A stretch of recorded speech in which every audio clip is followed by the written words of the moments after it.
So we got to bending stress a little bit last week, right? We kind of did the theory and all that.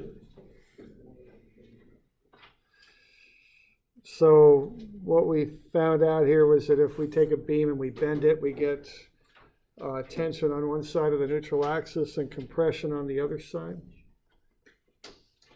And that we can find the stress in there by using this bending stress formula, which is used quite a bit. Especially civils will see it a lot, and I think mechanicals you'll see it too. And so what this boils down to is that equation with the stars next to it, and that tells us that the maximum normal stress in a beam due to bending there is the moment, and that comes off the moment diagram, times C, which is the distance from the centroid to the outer edge of the beam, because that's where the maximum stress occurs, divided by I, which is the moment of inertia of the beam. So there you can see that's a standard bending stress jig there that they're using. They got two armatures or whatever you want to call them to kind of spread the bending out so you don't get like a point load and a real extreme bending curve right in the middle of the beam where it's applied. So they spread it out a bit with those two armatures or whatever you want to call them, and you can see where that failure is propagating. It's coming in at the bottom there, and it's a tensile type stress going on there. Okay, and it's working its way up through the beam. So we always analyze the extreme edges of the beams, okay, for these maximum stresses.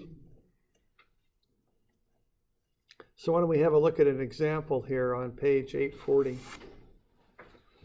So what we're looking at is an L-beam, and we're going to apply this load to it.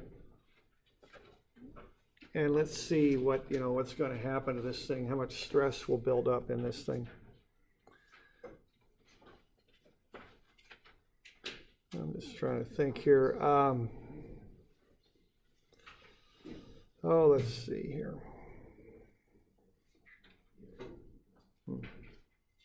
Let me just look at a couple of things so we kind of see, what sort of applications we might have for L-beams out there in the world. All right, one place you see these things is in precast concrete construction. They're pretty common. We've got some L-beams here on campus. That's the style of construction here is this precast concrete stuff, and it's a lot of times they'll use L-beams with that. So let's see if we can find any photographs here. There's an L-beam right there. You can see what they're doing. They're taking these double T's, or these might be single T's, I'm not quite sure, but there they are. And they notch them and they rest them on this L-beam. That darker shaded part of the beam is back in a little further, and then this little lip of the beam sticks out. So essentially they rest these T-beams on that L-beam. So there's a good example of an L-beam there. Let's see. Okay, so that's where you might run into something like this. Let's try one other thing here, then we'll get on with it. But let's see. I guess that'd be on the I drive, wouldn't it? Structural, probably. It's not there. Is it here? Probably. Book notes. Control roll scaling. Concrete, maybe. Maybe not. Oh, come on. Just open it up. Yeah, it's just concrete. There you get a little bit better picture of that L-beam and the beam resting on it. Okay, so that's how those are put together. You can use these L-beams kind of as beams that run along the perimeter of a building. Then you drop these I's and they sit on top of the L's. And then the I-beams, or excuse me, these T-beams are kind of butted together and they'll make a floor or a roof or whatever you need. They don't use this stuff quite so much anymore. It's kind of 1960s, 70s era construction. See this style of construction a lot on parking garages is one place where you see it. It's just really massive construction though, so I don't think it's used quite as much as once it was. They use a little bit lighter type construction these days. You know, most of our campus is made out of this kind of stuff, in this central core area. But the newer stuff that we've built has not been built this way. It's been built a little differently. Just trying to find one of their picture here, but I don't know if I'm going to get it or not. It's just an angle iron. But anyway, why don't we go ahead and we'll analyze our L beam here. Yeah.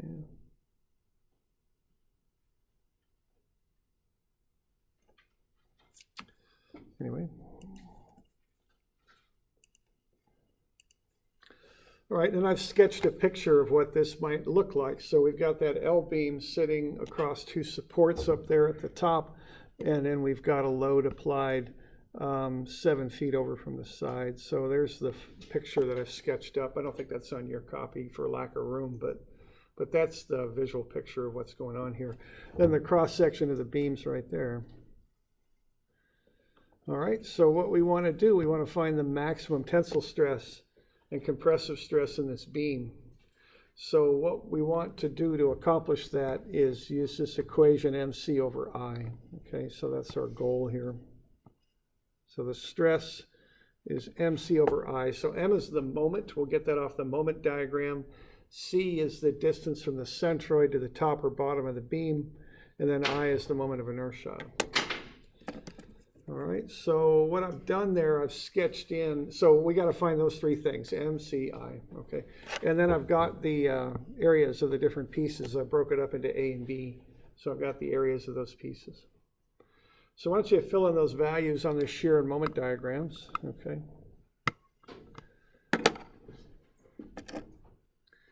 And what we're after is the maximum moment, because that'll get us to the maximum stress, which is what we want.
So you'll get into 4,200 pound-feet up at the peak there. Okay. And that's why we like to do shear moment diagrams. It's so much quicker than going through equations, you know, once you get comfortable with them. Okay. Now, what I'm going to notice here, I'm going to take the formula MC over I. So I want the moment not in pound-feet, but pound-inches. So I went ahead and converted that to pound-inches. It's 50,400. The inches then will match the C and the I, which will be off the beam cross-section. So they'll be in inches. So I've got a moment in pound-feet. I just convert it to pound-inches. Okay.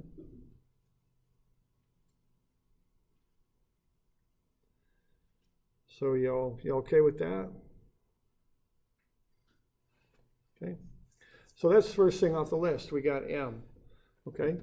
So now the next thing we need is C, and that involves finding the centroid. So we can do that. So why don't you do that? Why don't you find the centroid? Where's it at?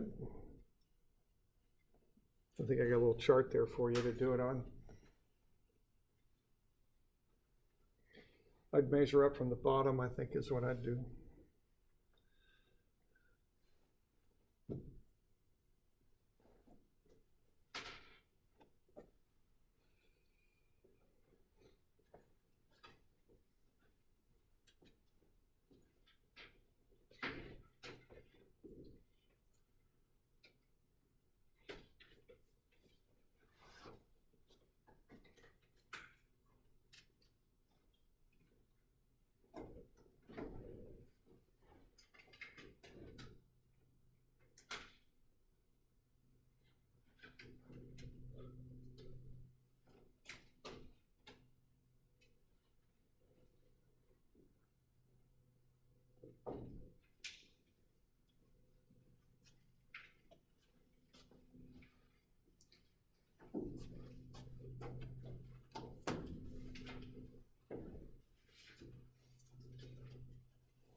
About 4.33 or thereabouts by the time you get it worked out.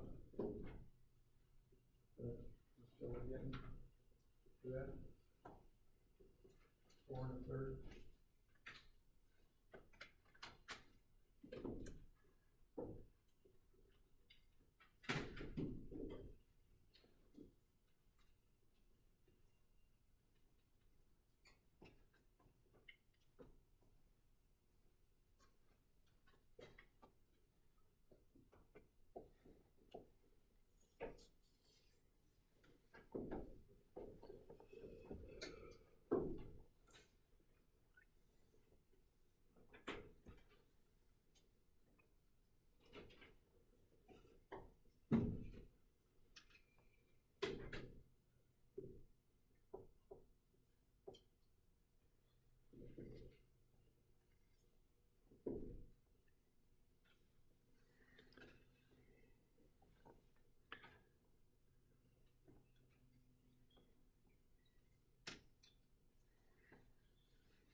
I'll get 4.33. Any questions on that?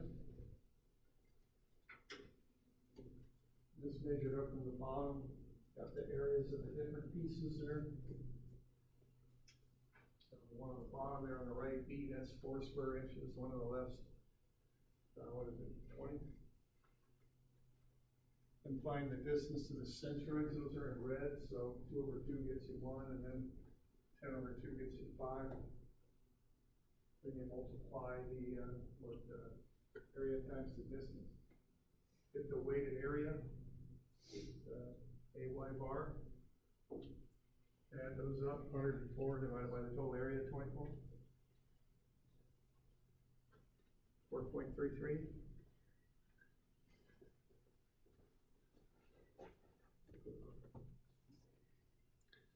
You all good with that? Probably gonna have to do this again sometime. Yeah, about 2 weeks from now, I think. So, I mean, I'm being quite serious too. I'm kind of kidding around, but I'm quite serious. So, there's a good chance to figure it out now. Okay.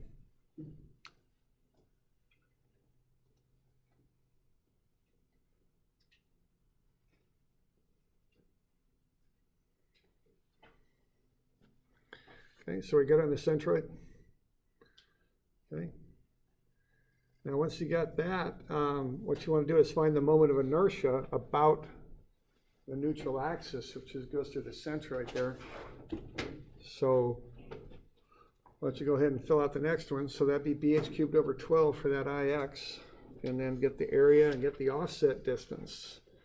The offset distance is from the neutral axis to the centroid of the part you're finding the moment of inertia okay? And then you got, bh^12 plus AD squared, get the total. Let's give that a run. I got about 221. About 221 when I did it.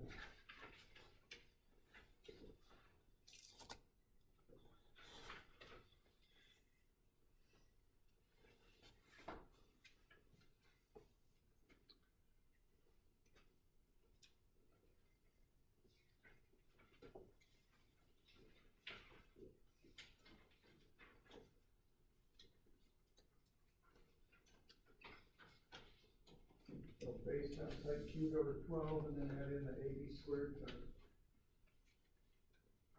Got questions?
centroids abandoned.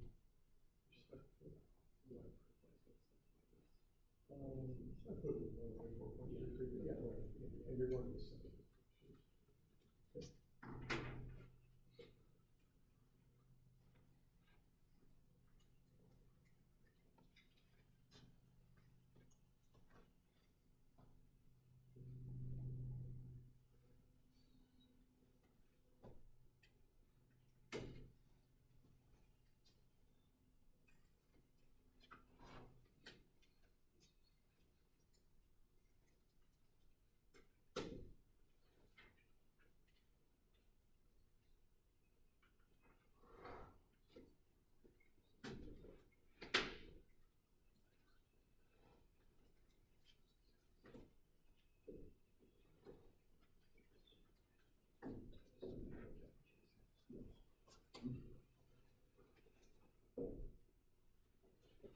Y'all get 221?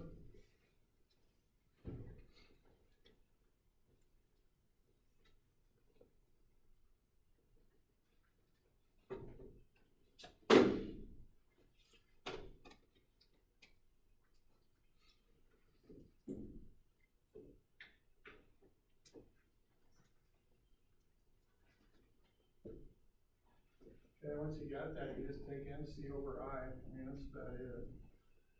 C is the distance from the centroid, either the top or bottom of the beam.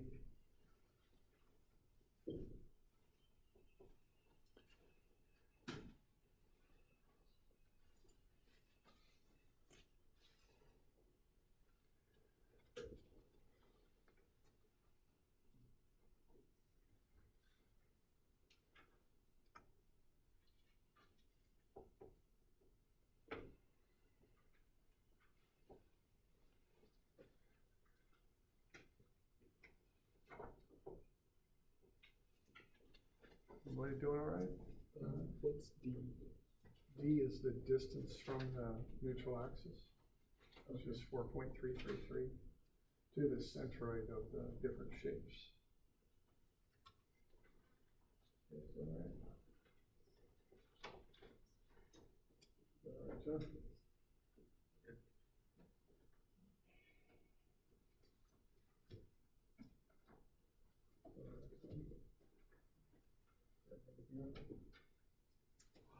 Yeah, that's going to be different. That's going to be two centroids of these guys. So you're going to have to subtract off one. Okay. That's what. You guys done that?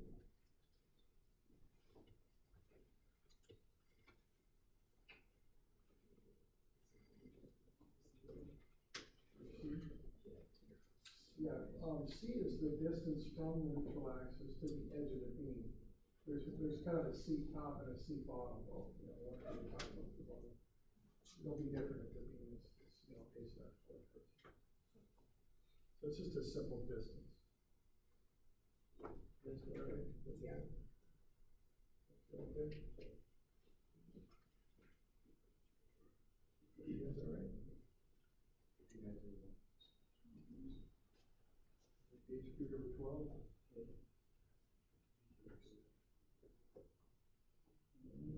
And you got C, which is the distance. Yeah, sounds all right. Remember to square the distance. Yeah. Just gotta, you know, add up the two columns. 80 squared C.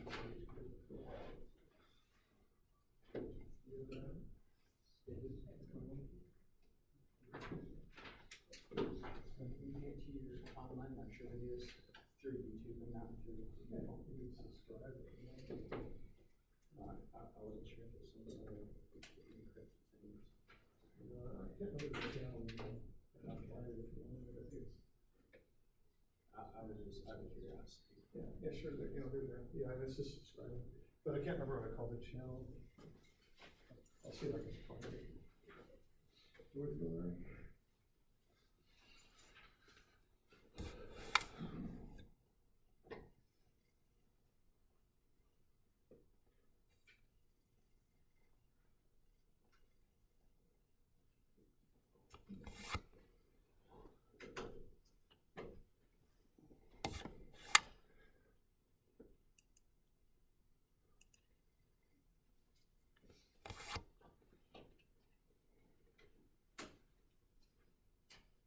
There's I up there.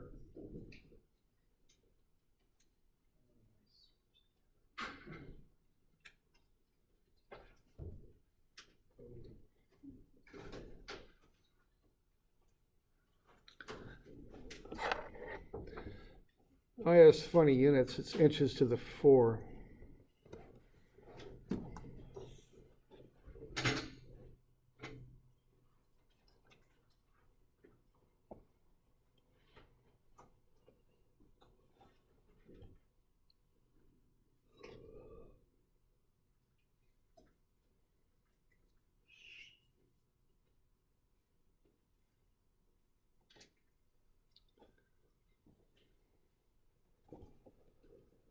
So we're good with that? We got any questions on that?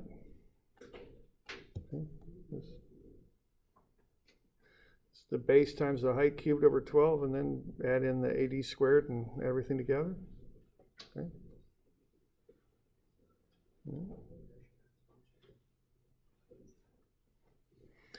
All right, then when you got it, you just combine everything. The moment is the maximum moment. Watch your units, you know, if you're in English. C is just the distance from the neutral axis to the edge of the beam. There's one for the top and another one for the bottom. And I is just right here, so you just combine everything, okay?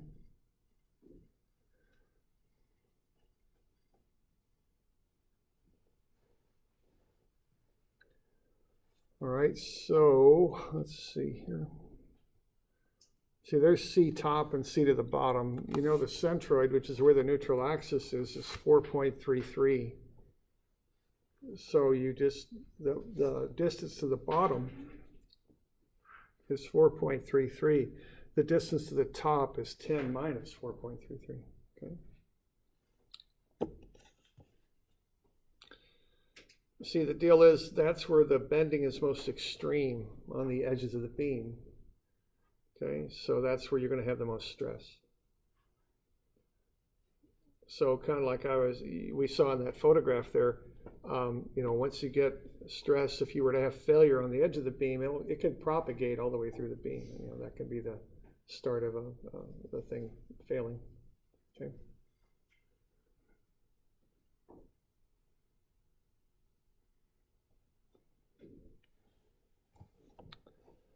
All right, and you just plug everything in, and you'll get the different stresses. It's, you know, just plugging in numbers, basically, MC over I. And we have more compression on this one than we do tension, because that C distance is bigger. It's further to the top than it is to the bottom. Okay.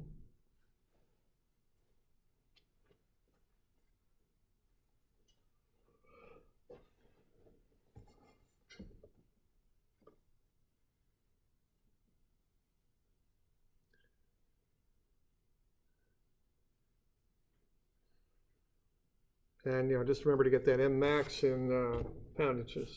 Okay.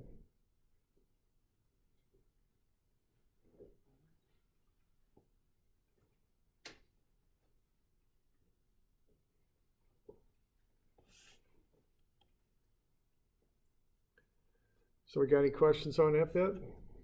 Where's the 1291 come from? That's just running the numbers. The 50,400 times 5.67 over 221.3. Unless there's a typo in there, but I think that's pretty good. This is multiplying everything out. You know, just doing the calcs. All right. So keep in mind that these stresses don't have anything to do with what you make the beam out of.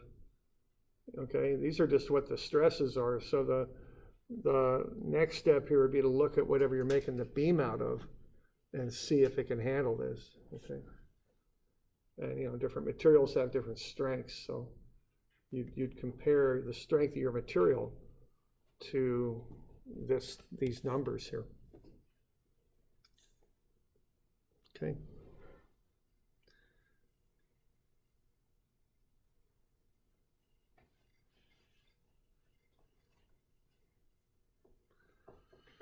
All right, and one thing I looked at was Douglas fir. If you're going parallel to the grain, the tension, allowable tension is 1,300 pounds per square inch, and the allowable compression is 1,100 pounds per square inch. So where are we at with this one?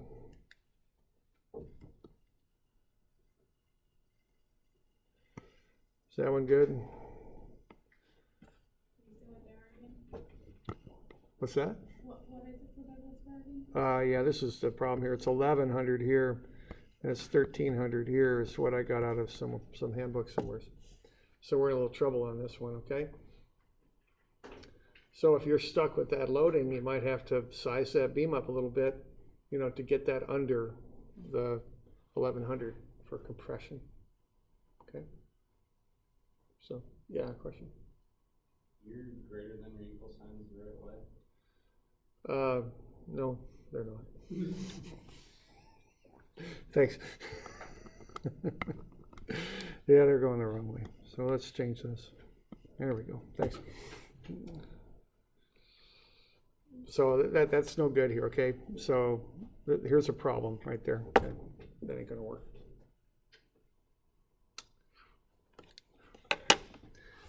All right, so yeah, that's just for Douglas fir. Okay.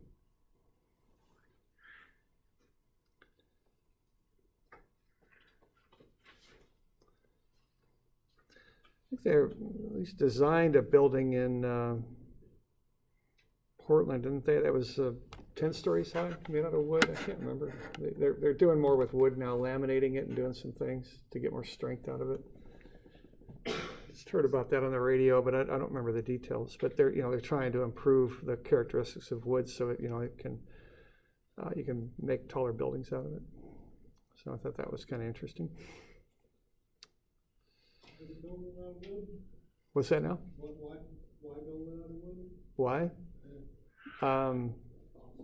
A few reasons. One, we grow a lot of wood here, so it's good for our markets. Probably some aesthetics are nice. And then the other thing is it's kind of a greenhouse thing, more sustainable. In many ways, you're not generating all the pollution of taking metal and doing processing it to make the ore into metal. You're also taking carbon out of the environment and kind of locking it up in a building for a long period of time. So that's removing carbon from the atmosphere. And more sustainable also. The trees you can grow them again. So those are some of the ideas. I think a lot of it had to do with marketing our products here too, which is why they built it in Portland, I think. But I'm a little murky on the details of this one. I can't remember if it was built or just designed. I'm not sure.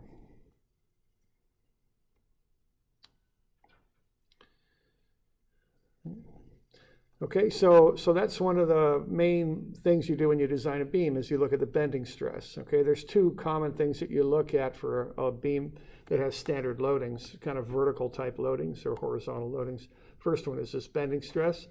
The second one is shear. So why don't we have a look at that? Okay, now this is a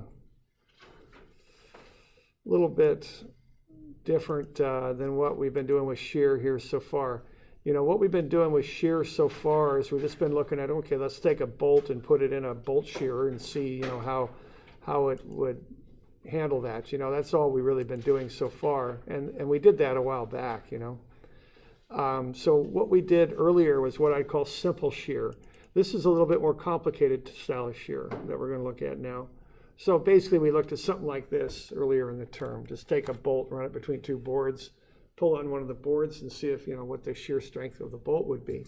But we're going to look at shear in beams now, which is a little bit more complicated because you're not concentrating all the shear force in one point on a bolt. Now you're spreading it out over a beam. Okay, so it gets a little bit more complex. So the shear stress will vary along the depth of a beam. It just kind of depends where you are in the beam cross section as far as what the shear stress would be.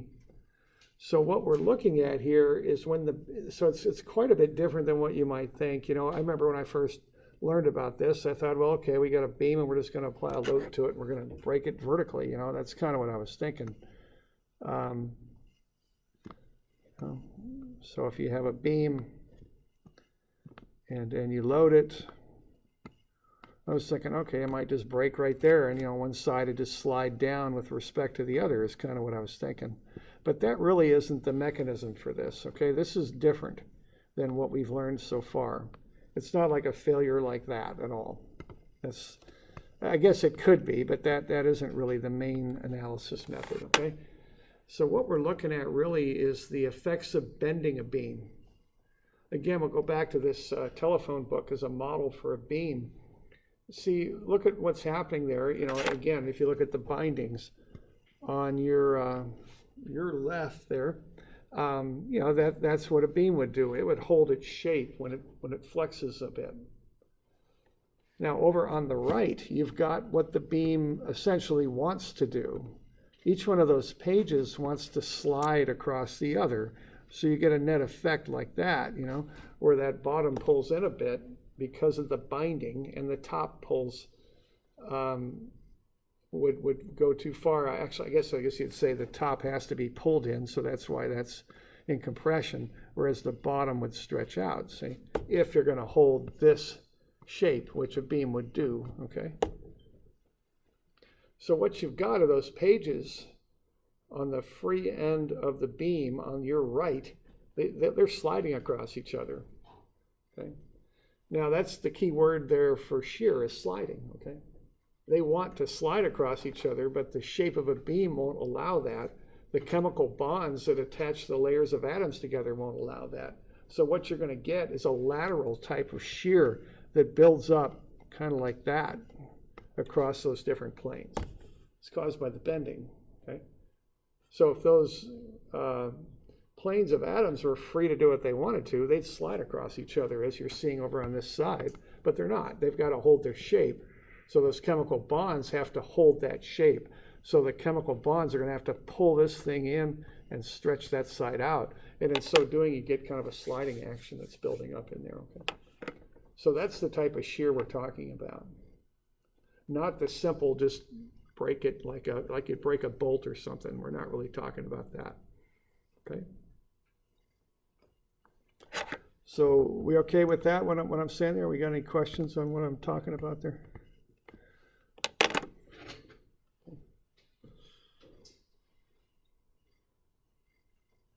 Okay.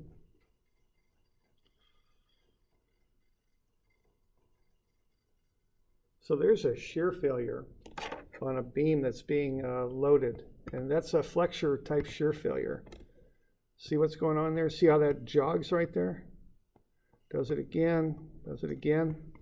What's happening? These laminations, I don't think they're glued, quite strongly enough, so they're slipping, okay? As they load that thing down, that beam's going into that configuration like the book did on the free end, okay? Those planes are sliding. So there's shear failures running along these planes is what's happening there when they load that beam up, okay? So that's what we're talking about. All right. So let's kind of run through a little derivation here and kind of understand how this comes about. So what's happening is we've got differential forces on either side of it. If we pull a little differential element out of this beam, we'll put a uniform load on it just so we can analyze something. We're going to pull out that little dx. We've got a little different forces there on either side, F1 and F2. So that difference in force causes a shear force difference there, okay? So F2 minus F1 is that shear force. If you divide that by this area, this horizontal area, A sub h, you get the shear stress. So F2 minus F1 over the area is the shear stress. Now what the area is the thickness of the beam this way times that little dx piece we're pulling out of this beam to analyze. Okay.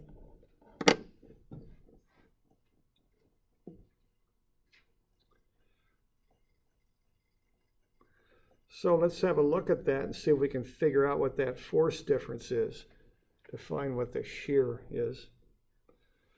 Okay, so the shear is F2 minus F1 over AH would be delta F over AH, which we call shear force V, so it would be delta V over AH, okay?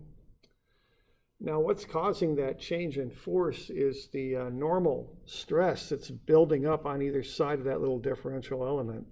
So that's M, the moment, off the moment diagram, times Y, which would be the distance down from the neutral axis to where we're investigating this, divided by I, which is the moment of inertia for the whole beam. Okay. So what we're looking at here are these forces here. We're starting off with the stress. So that force there would be sigma, but of course we've got to multiply it by A to turn it into a force. So we're taking the moment times Y, which is that distance down from the neutral axis to the centroid of that area, divided by I. But now we're going to have to multiply it by this area here, AV. Okay. So if we want to find that shear force, we can integrate to add it up, because we got kind of a varying Y distance here. So we're going to have my over I times the differential of that little vertical area. Okay, so it's like we're taking that vertical space there and just dividing it up into a bunch of little elements. We got a distance down to the element. We're going to multiply that by Y and divide it by I, multiply it by the area to turn it into a shear force. Okay. So I can pull the M and the I out. They're constant. M's just off the moment diagram for a given location, and I is just the I for the cross section. So that'll come out front. And then I got the integral of Y dA in there. Now that A is that vertical area that I was just highlighting there. So if we look at that little chunk of the beam that we're analyzing, A is right here, because we're multiplying it by that stress to get the force. Okay. So delta V would be delta M over I times the integral of Y dAV. Okay. Now the shear stress, you take delta V and divide it by the horizontal area now. We just derived that a second ago. So we do have to kind of keep track of our areas here. One for that normal stress to get a force, and then we divide that shear force by that green horizontal area up here that I'm going to crosshatch. That one, okay? So if we put all this stuff together, what we're going to have is M over I times the integral of Y dAV, and then we divide that by the horizontal area there, which is delta X or dx times T. All right. So now we can put all this stuff together, because delta M over delta X is dm over dx. That's the shear. So even though we didn't really put the shear directly into this formula, we got back to it because we're going to take delta M over delta X. That's the derivative of a moment, which is shear. So that gets us to the shear. And then we've got I and T. I's for the entire beam, its moment of inertia. T is the thickness of the beam. Then we got this funny looking thing here, integral of Y dA. What that is the top of the centroid formula. It's called Q. It's the first moment of area is the term. So to get the first moment of area, you take the area that would shear off times the distance from the neutral axis to the centroid of that area. Okay. So this gets a little bit more complicated, you might think there, okay? So the shear stress is the shear force divided by that first moment of area over I and over T. Okay. And this is a formula that will hold for a beam. So any location on the beam that you want to investigate, you can use this formula. We need a more complicated formula because the shear varies across the beam cross section there. Okay. So that's why we're coming up with this. Okay, so that's the keeper right there. That's on the back of your formula sheet for beams. Now we'll do a few things with this formula.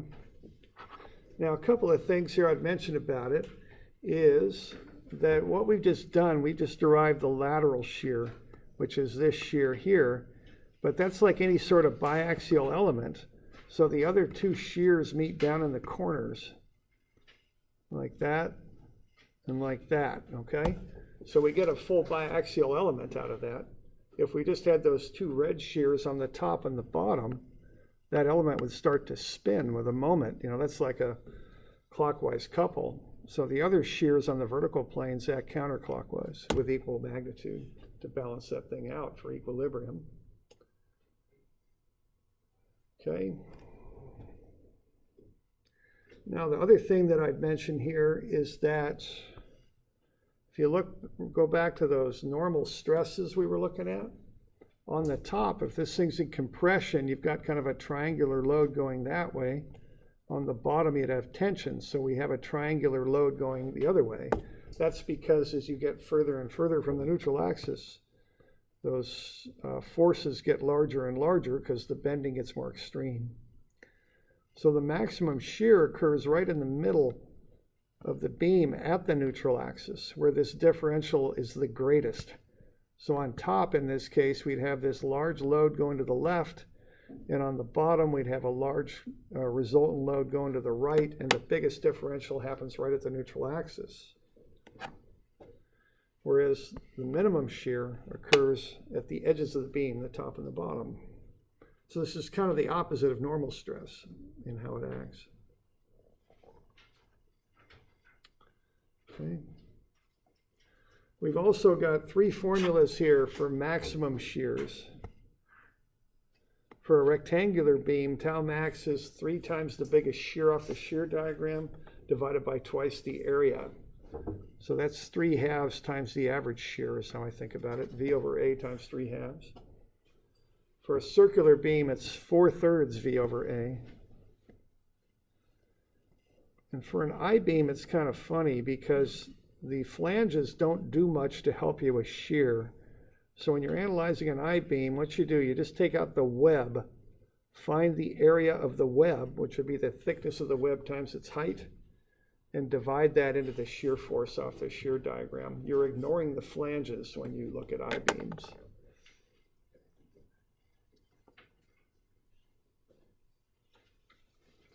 Why don't I get you a couple of these bending stress ones today?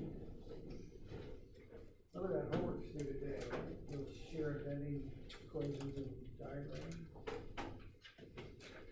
And let's see. How about 351 and 353? He's going to be what, Friday? Yeah, probably ought to be. That's Tuesday today, right? Yeah, we better do these Friday. Or Monday. Yeah. We'll cover them Thursday, okay? July.